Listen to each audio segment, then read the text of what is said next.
O sono é o momento em que o nosso corpo recupera. Isso é verdade tanto para o cérebro, os músculos, como para a pele. É durante o sono que um conjunto de hormonas que apoiam a saúde celular e uma aparência jovem entram em ação. À noite, dispensadas as suas funções de comando e controlo do funcionamento ativo, o foco do cérebro muda assim as suas prioridades e no topo da lista passam a estar o crescimento e a reparação celular. O sono em débito, infelizmente, nos nossos dias, é uma epidemia dos tempos modernos que afeta o equilíbrio hormonal e lança o caos na nossa bioquímica interna. Assim, a American Heart Association propôs em 2022 uma mudança no Life Essential 8, com a inclusão do sono como oitavo parâmetro a considerar no anti-envelhecimento, para além de comer corretamente, de fazer exercício, de monitorizar a tensão arterial e a glicemia, controlar o colesterol, estabilizar o peso corporal e deixar de fumar. Podemos e devemos assim olhar o sono como o nosso sistema de suporte de vida. Hoje, a propósito do sono e envelhecimento, tenho o enorme prazer de ter a professora Marta Drummond no nosso Aging Back Podcast, a professora auxiliar da Faculdade de Medicina do Porto e assistente hospitalar graduada de Pneumologia no LS do São João, com certificação em Medicina do Sono e diretora do Centro de Responsabilidade Integrada do Sono e Ventilação Não Invasiva, portanto, a pessoa certa para estar connosco. Muito obrigada, Alexandra. O gosto é meu estar aqui e deixe-me felicitá-la por pôr o sono no foco. Porque eu muitas vezes ouço as pessoas dizerem o sono é uma perda de tempo. Perdemos 1/3 da vida a dormir e é precisamente ao contrário. É isso mesmo, Marta. Vamos então dar ao sono o lugar que ele merece e que tem sido tão esquecido. No século XXI já levamos 2 horas de sono roubado, desde a invenção da eletricidade por Thomas Edison. Depois, com o uso cada vez mais frequente de telemóveis, tablets, enquanto fonte de luz azul, que estimulam a epífise e baixam a melatonina, que é a nossa hormona do sono, temos mais uma vez uma ajuda para comprometer essa qualidade do sono. E, finalmente, adormecer depois da meia-noite vai colocar ao dispor do nosso organismo só cerca de metade da quantidade de hormonas do sono, que atinge o seu pico máximo pelas 22 horas e vai decrescendo a partir daí. Bom, então, Marta, aquilo que eu gostava mesmo é que nos esclarecesse da importância do sono, dos malefícios de uma noite mal dormida e, já agora, o que é que acontece quando dormimos demais? Eu vou começar, Alexandra, por explicar que o sono é um período de hiporresponsibilidade a estímulos externos, ou seja, nós quando estamos a dormir, de facto, respondemos menos a qualquer estímulo que nos possa surgir. Isso precisamente porque o nosso organismo quase que se vira para dentro. Para fazer o quê? A reprogramação de processos cognitivos, de processos de memória, de capacidade de concentração, de processos de humor. E de cicatrização. Também, e de processos metabólicos, com produção de citoquinas, produção hormonal. Ora, se nós não estivermos a dormir o tempo que necessitamos, nós vamos ter necessariamente uma repercussão em todas estas funções. Na nossa recuperação, no fundo. E em cada dia a seguir. Daí que muitas vezes as pessoas perguntem se podemos recuperar o sono ao fim de semana que perdemos ao longo da semana. Não podemos. Nunca mais. Nunca mais se recupera. Porquê? Porque no dia a seguir a uma noite mal dormida, nós vamos ter mais risco cardiovascular, nós vamos ter pior performance cognitiva, uma série de complicações, porque precisamente a reprogramação não se fez como devia. Portanto, o sono é fundamental à vida e deve ser de qualidade. Por isso é que nas profissões por turnos, nomeadamente os médicos, enfermeiros, guardas noturnos, etc., se nota que há realmente um aumento do risco cardiovascular, da hipertensão, da diabetes e da obesidade. Verdade. Isso faz-me pensar nas hormonas, porque realmente, sempre que nós perturbamos de forma crónica o sono, quer na quantidade, quer na qualidade, perturbamos também esse equilíbrio das hormonas e vamos ter, no fundo, consequências endócrinas e consequências metabólicas. São várias, digamos, esta orquestra hormonal tem vários interlocutores, que vai desde o cortisol, à melatonina, à leptina, à grelina, às hormonas tiroideias e também às hormonas, digamos, da mulher, como a progesterona, os estrogénios e a testosterona. Por isso, eu também gostava que a Marta aqui nos esclarecesse melhor do papel de cada uma dessas hormonas e de como, no fundo, a falta de sono vai intervir neste tipo de hormonas e vai condicionar falta de saúde e mesmo de doença. Eu ia talvez começar pela melatonina, porque é a hormona que regula o sono-vigília, o ciclo de sono-vigília. E de facto nós temos uma produção de melatonina que começa ao fim do dia e depois atinge um auge em que era suposto nós irmos dormir. Aquilo que a Alexandra dizia, às 22 horas, seria Era a altura momento, certa. exatamente, o momento ideal para irmos dormir. Raramente o fazemos neste mundo de 24 horas em que não só a profissão é tão exigente, mas também até a vida social. Os filhos, os compromissos sociais, tudo. Tal e qual. Portanto, às 22 horas é muito difícil acompanharmos a nossa biologia e irmos nos deitar. Mas a mensagem tem que ser: não devemos ser muito diferentes daquilo que a biologia nos indica. Ou seja, não irmos deitar às 4 da manhã, nem às 3, nem às 2. Até porque aí a melatonina já está muito mais baixa. Exatamente. E, portanto, às vezes há aquela questão de dizermos nós não dormimos tão cedo assim como seria suposto, mas dormimos as horas suficientes. Mas não é a mesma coisa. Qualidade de sono. Porque nós devemos dormir exatamente quando o nosso organismo está a produzir a maior quantidade hormonal, claro, e está a precisar que nós, de facto, deixemos de responder ao mundo exterior para se virar para dentro, como eu dizia no início, e começar toda a reprogramação para a vida do dia seguinte. Se nós adormecermos, como fazem os trabalhadores por turno, às 8 da manhã, nós já tivemos a produção hormonal que não foi a melhor, porque não estávamos a dormir. Exatamente. E depois vamos dormir num momento em que o organismo já não está a fazer produção hormonal, nem de citoquinas. Daí que haja este mismatch, não é? Este descontrole entre a biologia e a nossa vida social e a nossa vida profissional, que leva a um aumento de risco cardiovascular, porque de facto há uma ativação do simpático na altura em que nós devíamos estar a dormir e não estamos. Claro. Começamos por ter hipertensão e esta hipertensão começa por ser, é muito interessante, à noite. Aquele non-dipper, aquele padrão em que nós não descemos a tensão arterial. Certo. Depois passa a ser uma tensão arterial alta, sobretudo só a diastólica durante o dia. E depois passa a ser diastólica e sistólica e chegamos à hipertensão arterial.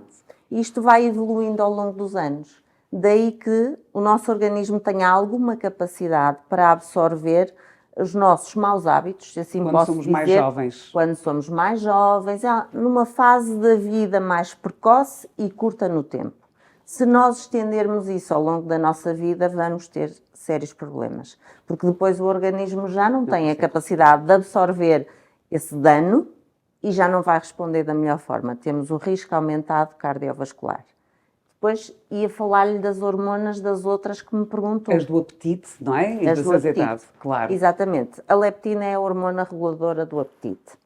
E o que é que acontece quando nós dormimos mal ou temos um sono de má qualidade porque temos insónia ou porque temos patologia respiratória do sono? O que é que nos acontece?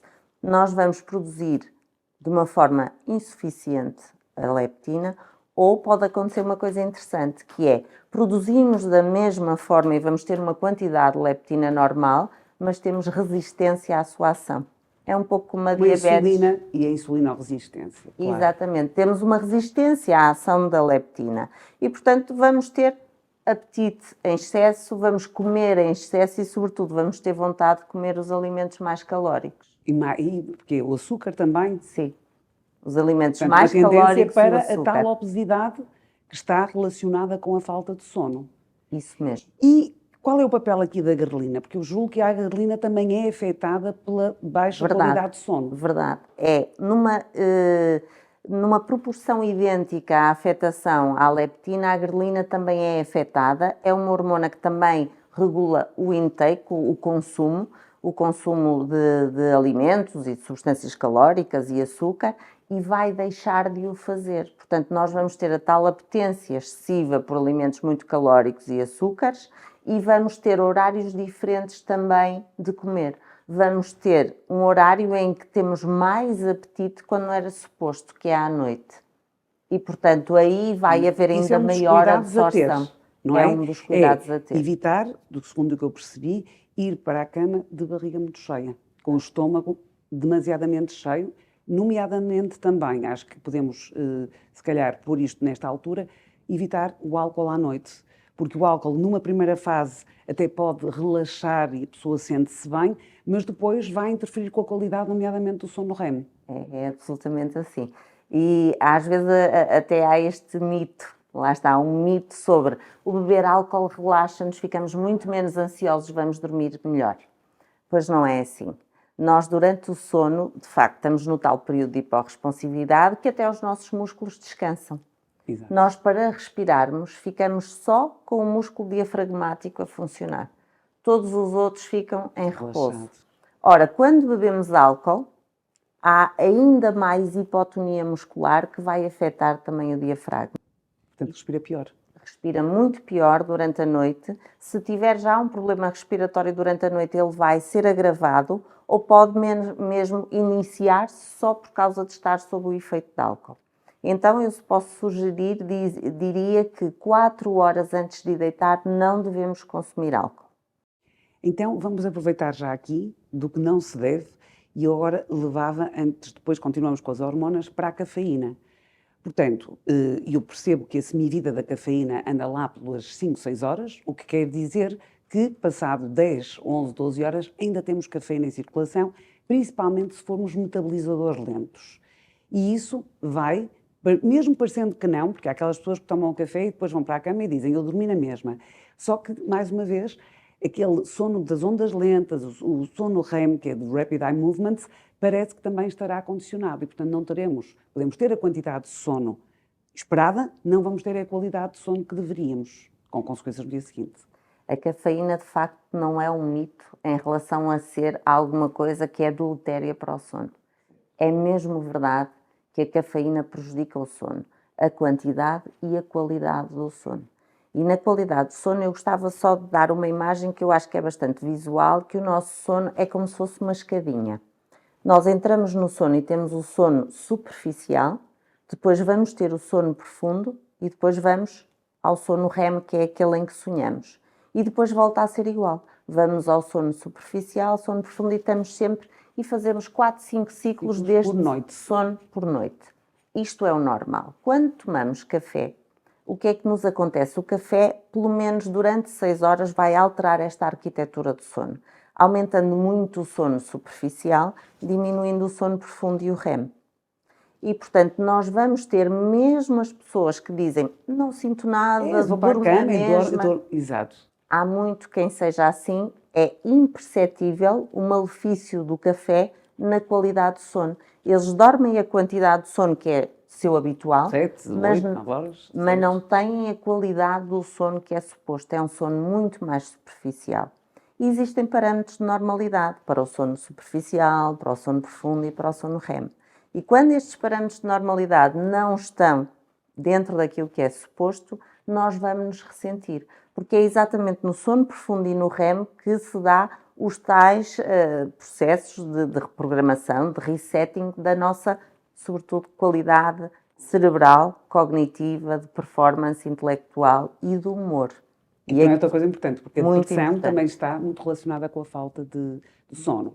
E isso também nos leva ao stress, que vai afetar uma das hormonas do stress, a mais importante, que é o cortisol, que também é responsável pelo sono e pela qualidade do sono, correto? Portanto, o cortisol mais uma hormona do sono. O cortisol é uma hormona que tem um comportamento ao contrário da melatonina, que tem o seu pico máximo durante a noite e logo no início da noite nós vamos ter o cortisol como uma hormona que está muito diminuída durante o sono, quando o sono é de qualidade, e vai ter o seu pico máximo às 8 da manhã. Portanto, tipo meia hora antes, uma hora antes de nós realmente acordarmos, é isso? Exatamente, que é para nos dar aquele boost, aquela energia que vamos precisar para começar o dia.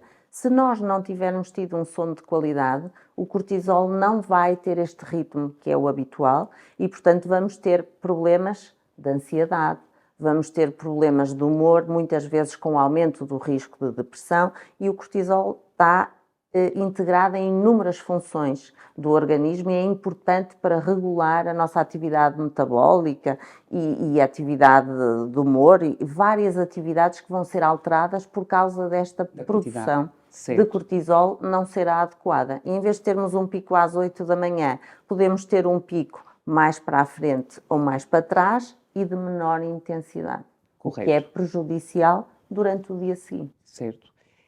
Entretanto, temos, durante o envelhecimento, no caso da mulher, a menopausa, nomeadamente com alterações a nível das 3 hormonas produzidas pelos ovários, que são o estradiol, a progesterona e a testosterona, elas próprias também responsáveis pela qualidade do sono. E se há queixa que eu tenho no meu dia-a-dia, principalmente nas mulheres depois aí dos 40 anos, é exatamente da qualidade do sono. Elas desesperam porque já não conseguem dormir como dormiam. Já sabemos que a melatonina, falávamos há bocado dela, vai diminuir com a idade. Mas também nesta altura da menopausa nós temos um apagão hormonal.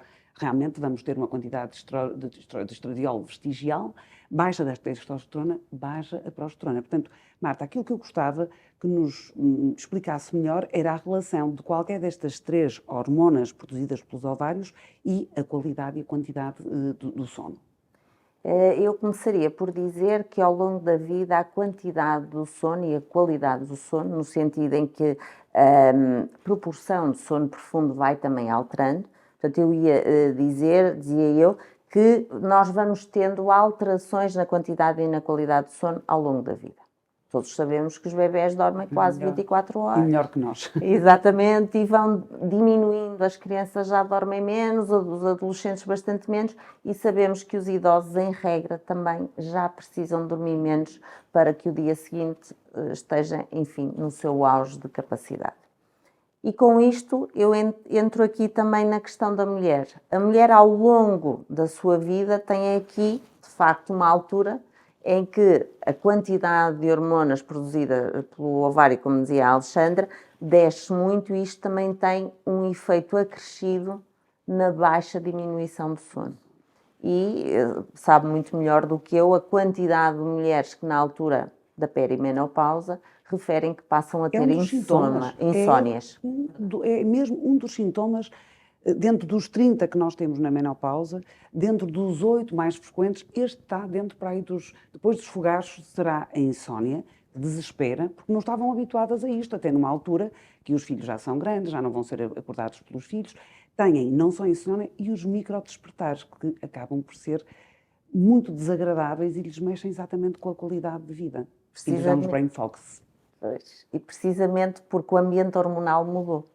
E o ambiente hormonal, tendo mudado, faz com que o sono seja mais superficial. Há menos sono profundo. Daí que qualquer coisinha acorda. Seja luz, seja som, seja qualquer coisa que aconteça, e às vezes sem motivo nenhum, acorda. Depois temos a outra questão, que é a da nictúria. Também com a idade, as mulheres passam a precisar de urinar mais vezes, têm menos capacidade de retenção urinária. É o síndrome geniturinário, também importantíssimo nesta fase.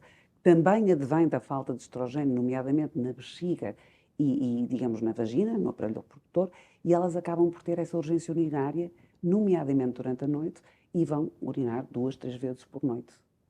E isto estraga o sono. E antes da menopausa, ou deste período, poderiam acordar e adormecer rapidamente. E aqui, com a mudança do ambiente hormonal, acordam muitas vezes, por isso que estava a explicar, mas depois não conseguem retomar o sono rapidamente e ficam com aquilo que se chama insónia intermédia. Portanto, há aqui uma série de fatores que, em conjugação, vão prejudicar muito a qualidade do sono da mulher. E se a mulher antes já tinha dificuldades em adormecer, já teria insónia, vai agravá-la.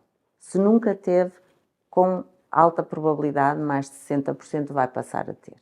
A boa notícia é que o nosso organismo tem capacidade para se adaptar a este novo ambiente hormonal. E os primeiros anos são os mais complicados. Em regra, ao fim de alguns anos desta Marta, obrigada pelas boas notícias. Desta tempestade hormonal, depois, em regra, as coisas melhoram um pouco. Sendo certo que depois, numa fase mais avançada da vida, vamos ter outra vez menor quantidade de sono. Mas isso é fisiológico. E, portanto, não tem as consequências maléficas de que falávamos há bocado, quer a nível metabólico, quer a nível endócrino. Até porque, quando estamos noutra faixa etária, já não temos as responsabilidades e não temos aquela necessidade de estar no nosso melhor.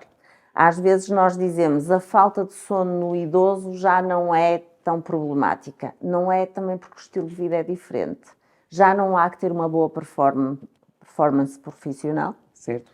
Toda a exigência já é menor, ao passo que uma mulher de 40, 50 anos tem uma enorme exigência profissional, certo, uma enorme exigência a nível familiar e a nível pessoal também, quer dar o seu melhor. E, portanto, temos aqui um momento que é particularmente difícil de gestão e em que as mulheres às vezes resolvem recorrer a benzodiazepinas.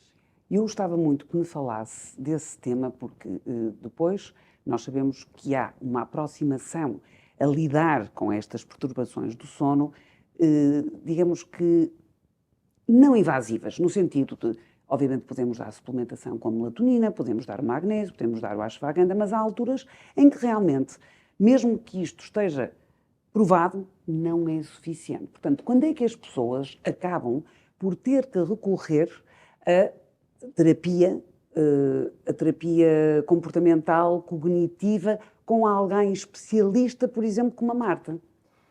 Eu diria que quando começam a ter impacto na sua qualidade de vida, seja porque a nível intelectual já não conseguem ter o mesmo desempenho, seja porque desenvolveram depressão, ou uma ansiedade excessiva que não conseguem controlar, ou passaram a ter uma doença cardiovascular, aí ou a memória, não é? Porque muitas vezes queixam-se muito destes tais brain fogs, que são muito típicos da menopausa e que interferem com a memória. Sentem-se meio desmemoriadas. Sim, sim, eu acho que isto tem a ver um bocadinho com a perturbação do sono. Absolutamente. E tem a ver com a capacidade cognitiva que pode estar aqui a ser muito influenciada por a tal má qualidade de sono e até menor quantidade de sono e, portanto, precisamos aqui de fazer alguma coisa. Mas as benzodiazepinas, daquilo que eu me lembro até dos tempos da faculdade, não vão providenciar um sono de qualidade, porque vão encurtar muito o sono REM. Tal e qual. E é exatamente no sono REM que nós fazemos os resettings, as tais reprogramações da memória. Então, e do humor o que é que também. As devem fazer? Portanto, benzodiazepinas não. Não, pois era a ideia que eu tinha, exatamente. Não devem fazer benzodiazepinas. Podem começar por fazer suplementos, aquilo que a Alexandra já falou, e eu aqui se calhar enfocava a questão do ashwagandha. Tem um nome terrível, é difícil a pessoa fixar, mas é um extrato de planta oriental que já tem bastante evidência publicada, que mostra que faz exatamente aquilo que nós pretendemos, que é aumentar o sono profundo.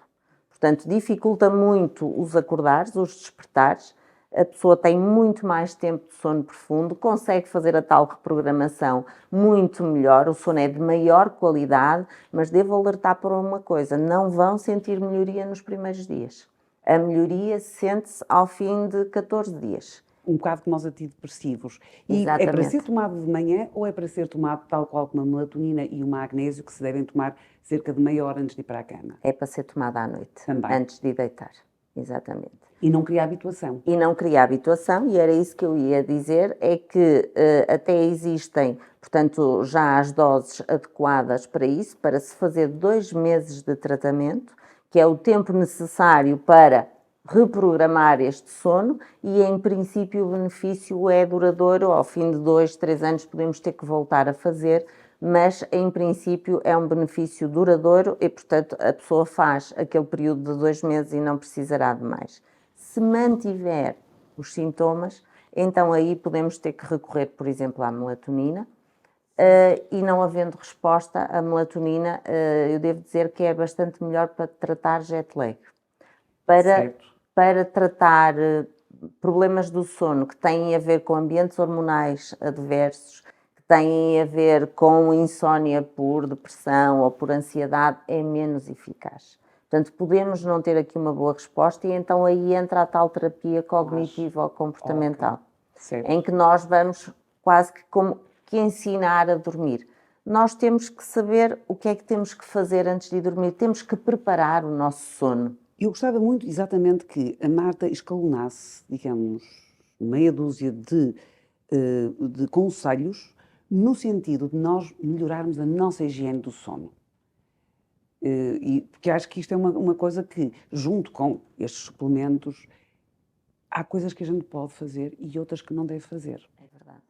E uma coisa que nós não devemos fazer desde logo é dormir cestas grandes. E eu ia lhe perguntar o papel da cesta, eu estava a pensar exatamente nos nossos vizinhos espanhóis, e eu lembro de um professor de obstetrícia que ia para casa, almoçava, vestia o pijama, dormia até às 5 da tarde e depois ia realmente para o consultório trabalhar até altas horas da noite. Qual é o papel da cesta? Porquê é que a cesta não deve ser dormida ou deve, não sei? Há muitos relatos, de facto, de pessoas que depois de uma cesta ficam completamente restaurados para continuar o dia. Certo. A cesta é fisiológica. A cesta tem a ver com a nossa digestão, em que, de facto, todo o nosso organismo está muito concentrado na digestão Exato. e, portanto, ficamos um pouco mais sonolentos, Sono mais pós-prandial. quase que fatigados, temos menos energia e, portanto, pode acontecer termos um bocadinho de sono. Mas será normal até 20, 30 minutos. Nunca mais do que isso, porque Nunca depois mais perde-se do que isso. exatamente o sono da noite. O sono da noite, porque depois interfere com a nossa capacidade de adormecer. E ao interferir com a capacidade de adormecer, vamos adormecer mais tarde, acabamos por dormir menos e ao adormecermos mais tarde já não apanhamos aquele pico hormonal quando devíamos estar a dormir. Portanto, cesta à partida a evitar. E mais coisas, o exercício físico. Quando fazê-lo para não interferir com o sono? O exercício físico, como sabemos, é daquelas coisas que mais interfere na nossa saúde e na nossa qualidade de vida. Devemos fazer exercício físico de uma forma regular, não extenuante, não há grande interesse, devo dizer, em fazer maratonas. Isso é bom para os profissionais do desporto, para os atletas. E para o desafio, uma vez. Sim, não para o comum do ser humano que deve fazer exercício aeróbico e não entrar em anaerobiose e fazer, de facto, num registro regular, mas nunca perto da hora de dormir. Eu, às vezes, vejo os ginásios cheios à noite. À noite, às 9 da noite. Eu bem sei qual é o nosso estilo de vida e que se temos que fazer exercício, o último momento que vamos ter é aquele. Pois aquele não é bom. Ao fim do dia não é bom. E eu vou explicar e vão perceber muito bem porque é que não é bom. Porque nós, ao fazermos exercício físico, a nossa temperatura corporal sobe 1 grau, em regra. E nós, para dormirmos, precisamos de ter uma temperatura corporal inferior àquela que temos durante o dia. Eu ia exatamente falar disso, porque também se vê muitas vezes as pessoas a aquecerem o quarto onde dormem quando vão para a cama. E nós deveríamos dormir num quarto, julgo eu, entre os 16 e 18 graus, dando um quarto mais frio, para o organismo perceber que chegou a hora de dormir. É daquelas coisas, lá está, que nós devemos preparar o nosso sono. Porquê é que nós no verão temos tanta dificuldade em adormecer? Porque está calor. Está muito calor. Certo. Portanto, o quarto tem que estar a uma temperatura ideal e não pode ser acima dos 20 graus, de facto, ou não deve. Porque nós vamos baixar a nossa temperatura corporal e só quando baixamos 1 grau é que estamos prontos para adormecer. Estamos a sinalizar ao organismo que chegou a hora de dormir. Se nós tivermos feito exercício físico às 10 da noite... Já temos mais 1 grau. Já temos mais temperatura, vamos ter dificuldade em baixar e, portanto, vamos adormecer mais tarde. Certo. Portanto, exercício físico, eu diria até às 8 da noite. Se conseguirem, até às 20, não depois disso. Depois há outro assunto muito importante na higiene do sono, que são a exposição à luz azul. Eu ia-lhe falar disso, a exposição a estes gadgets todos, que são realmente, digamos, o prolongamento da nossa mente, da nossa mão, etc., mas que eu acho que vieram, como eu dizia quase no início, trazer um distúrbio real ao sono, que são os gadgets com luz azul. Então o que é que a gente pode fazer? Porque muitas vezes temos que trabalhar, o que é que a gente pode fazer? Sabe que a luz azul até é terapêutica. Nós usamos a luz azul para tratar os distúrbios de sono-vigília, do ritmo de sono-vigília. Aquelas pessoas que têm tendência a adormecer muito tarde, que se chama atraso de fase, devem ser expostas à luz azul logo de manhã. Porquê? Porque a luz azul é estimulante, estimula o córtex cerebral e, portanto, estimula a vigília. Se nós estivermos durante a noite com os nossos... Estamos estimulados. Com o nosso telemóvel, com o nosso computador. Com o computador, com todos estes gadgets, nós vamos estar expostos a esta luz azul que é, aliás, a luz com mais energia do espectro luminoso. Portanto, ativa muito o córtex. Nomeadamente a epífise também, baixando a melatonina, não é? Completamente. E depois vamos querer dormir, não vamos conseguir, porque de facto estamos muito ativados. Portanto, a pior coisa que podemos fazer é ir responder a mails antes de deitar. Que eu sei que é algo muito habitual. Sim, ou ir ver as últimas novidades É das verdade, redes, etc. e não temos a capacidade de esperar pela manhã para ir ver. Mas, Marta, há gente que precisará mesmo. Às vezes acontece-nos até preparar uma conferência, etc. O que é que nós podemos fazer? Realmente há lugar para estes ecrãs de luz azul, por exemplo, de lentes de luz azul nos óculos? Há lugar. Eu diria que a melhor solução é, 1 hora antes de irmos deitar, estejamos a preparar uma conferência, estejamos a fazer o que fizermos. 1 hora antes de deitar, temos que parar. E temos que nos disciplinar para isso, porque senão vamos ter consequências. E é como digo, ao fim de X tempo, 1 ano, 2 anos, 3 anos, vamos sentir as consequências. Não sentimos logo, por isso desvalorizamos. Pois, claro. Aquilo que me diz dos filtros de luz azul. Os filtros têm algum papel e conseguem filtrar parcialmente a luz azul. Não são totalmente eficazes. Daí que eu diga 1 hora antes devia ser sagrada e não termos exposição. Exatamente, é isso. Marta, e outra coisa também que eu ouço muito falar, devemos, nessa higiene do sono, manter uma mesma hora de ir dormir e uma mesma hora de acordar, mesmo aos fins de semana, embora sem fundamentalismos, como é evidente. Deveríamos, mas de facto, sem fundamentalismos, como diz. É importante que nós tenhamos 1 hora de deitar, 1 hora de levantar, que não se varie muito. Que não seja deitar-nos habitualmente à meia-noite ou às 11 e depois estamos a levantar, a ir deitar às 6 da manhã. Eu sei que para os adolescentes isto é importante, é uma fase da vida, se for ao sábado, à sexta-feira, enfim, vamos aceitar, claro, sim, não vamos claro ser fundamentalistas, mas ao longo da vida vamos ter menos capacidade de absorver este insulto. É quase um insulto que fazemos ao nosso sono. Portanto, há que ter, ao longo da vida, cada vez mais regra para dormir. A uma determinada hora, que seja a hora que habitualmente para a nossa vida é confortável, que vamos dormir e que a uma determinada hora vamos levantar. Podemos alterar um bocadinho ao fim de semana, 1 hora, 1 hora e meia. Mas mais do que isso, seria melhor não. Seria melhor não. E agora uma pergunta um bocadinho provocatória, porque é daquelas coisas que para mim é quase um crime de lesa majestade, que é a televisão no quarto. Quero-me dizer a sua opinião acerca da televisão no quarto. A minha opinião é que... Eu acho que ela devia ser proibida, mas isso é uma coisa pessoal. A minha opinião é que o quarto é para dormir. Pronto. Nós não devemos fazer outras coisas no quarto, não devemos ir comer para o quarto, não devemos trabalhar no quarto, porque precisamente aquele é o ambiente para desligar, como dizia a Alexandra, para desconectarmos da nossa vida do dia-a-dia, entrarmos em modo de descanso, baixar todas as intensidades luminosas, as intensidades sonoras, tudo para nos prepararmos para dormir. Certo. Portanto, eu diria televisão no quarto, de facto, não é uma boa ideia. Não é uma boa ideia.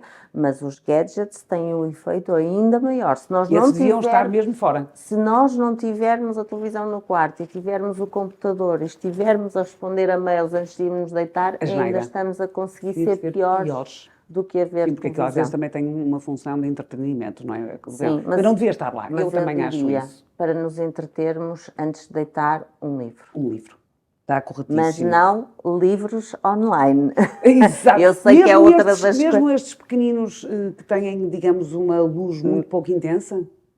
Os que têm a luz menos intensa, lá está, filtram Kindle, etc. parte, mas não totalmente. Não totalmente. Okay. Portanto, é muito melhor um livro em papel. Deixem-me sugerir, pode parecer muito vintage, mas de facto... Eu também gosto, eu gosto de sentir o cheiro do papel. Seria a melhor opção.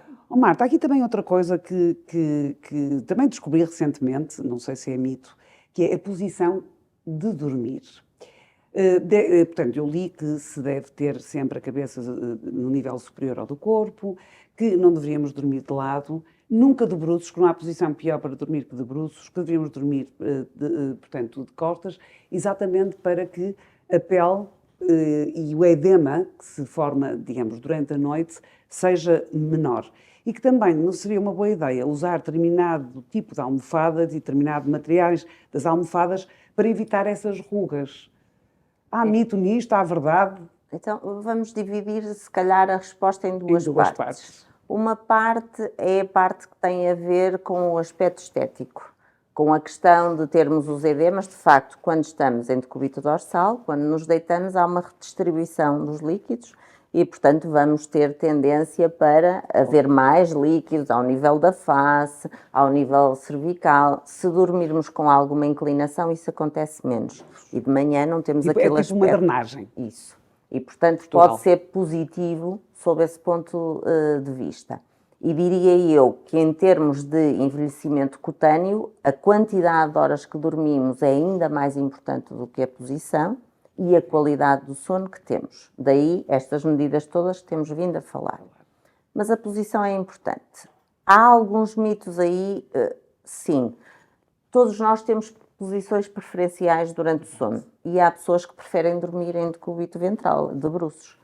Não há nenhum mal nisso quando estamos a falar de outra coisa que não a estética. Quando estamos a falar de estética, então aí teremos que usar almofadas específicas, porque ao dormirmos de bruços nós vamos fazer muita vinculação na pele facial e cervical e, portanto, almofadas que tenham um fio de prata são aquelas que são as recomendadas. Fala-se também da seda e do cetim, porque no fundo são menos ásperas, por exemplo, as de algodão, sim, não é? E portanto têm algum benefício estético.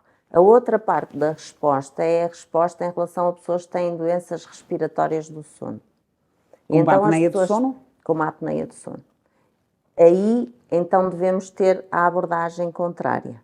Dormir em decúbito ventral ou lateral será a melhor posição.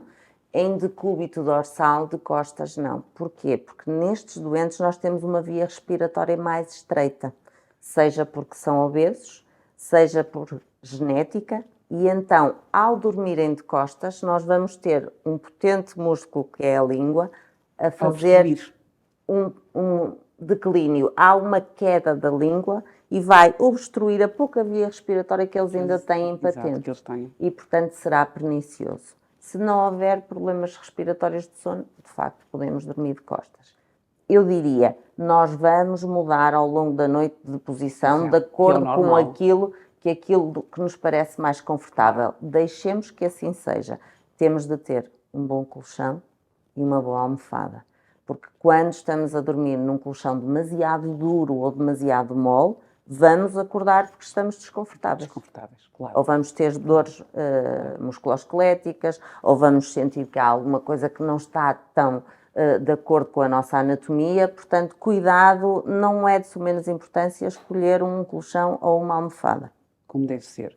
Pronto. E também, só dar aqui mais uma chega, que acho que também concorda, que é durante a noite, isto é, durante o sono, as nossas células estão 3 vezes mais ativas e, portanto, os cremes, nomeadamente os tratamentos faciais, são sempre muito mais efetivos à noite do que propriamente durante a manhã. Claro que durante a manhã temos que tratar, mas se houver algum tratamento mais especial, devemos fazê-lo à noite porque elas estarão 3 vezes mais ativas, porque há, no fundo, um aumento da perfusão da epiderme, correto? Correto.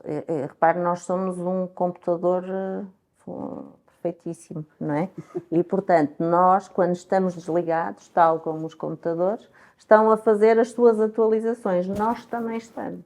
Nós estamos a reprogramar tudo, é este ambiente interno que se está a reprogramar, a pele também. Sai daquela função de proteção que está mais ativada durante o dia para uma função de regeneração à noite. Tal e qual. E é aí que devemos fazer alguns tratamentos, nomeadamente há ácidos, que agora se usam muito na medicina estética, que não podem ser colocados durante o dia. Até por causa do sol.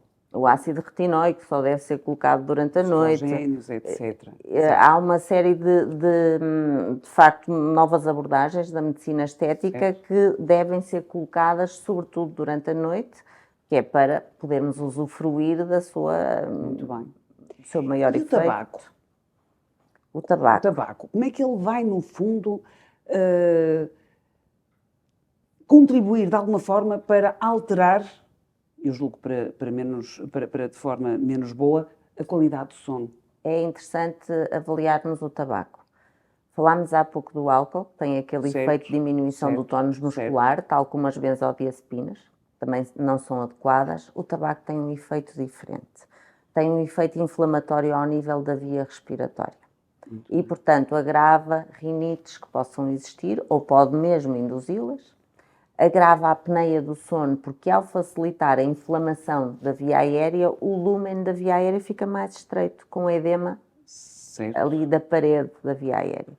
E, portanto, 2 horas antes de irmos deitar, não devíamos fumar, porque vamos respirar pior durante a noite, vamos favorecer o aparecimento de pausas respiratórias ou agravá-las se elas já existem. Portanto, aquelas 2 horas também não devíamos fumar. Eu sei que muitos fumadores veem no tabaco e no cigarro uma forma de diminuir a ansiedade. Relaxar. E, portanto, à noite, quase que há ali uma vontade. Tentem refrear essa vontade, porque de facto não é um bom hábito fumar antes de deitar. Aliás, o melhor era não fumar. Não fumar. Eu ia dizer isso mesmo, o melhor mesmo era não fumar. E eu queria só deixar aqui também uma dica que me estava a lembrar. Eu sou realmente muito fã da vitamina D e acho que nós, em Portugal, nomeadamente, temos níveis muito baixos de vitamina D que nos são muito importantes, nomeadamente para a imunidade.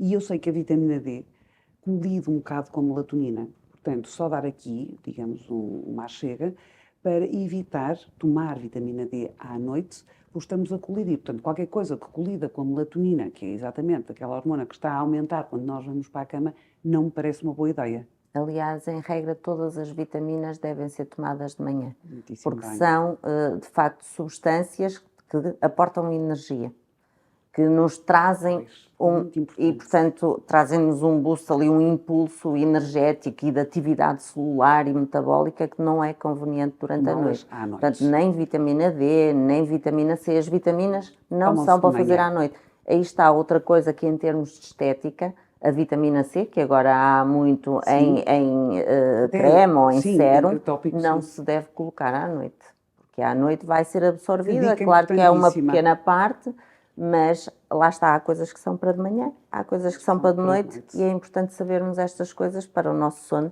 ter a maior qualidade possível e nós podermos usufruir dessa qualidade de sono, só assim seremos saudáveis. Caso contrário, se o nosso sono é saúde, ao contrário de ser a tal perda de tempo, que eu acho que durante muito tempo eu até pensei e roubava um bocado ao sono, até ter entendido, como eu dizia, é o 8º parâmetro agora do anti-envelhecimento, que realmente se calhar não é boa ideia e que nós acabamos por funcionar melhor durante o dia. Se dormirmos bem. Se dormirmos bem. Não é uma perda de tempo, é um ganho de tempo e um ganho de saúde. Ora bem, como eu tinha prometido, trouxe a pessoa certa para nos falar do sono e de como melhorarmos esse sono e que realmente o sono está na ordem do dia e que deveria não ser, digamos, o inimigo, mas um amigo a tratar muito bem. Muito obrigada, Marta. Obrigada. Foi um enorme prazer tê-la aqui. Gosto também. E acho que podemos, assim, as duas, como médicas, ajudar as nossas pacientes e que nos escutam a dormir melhor.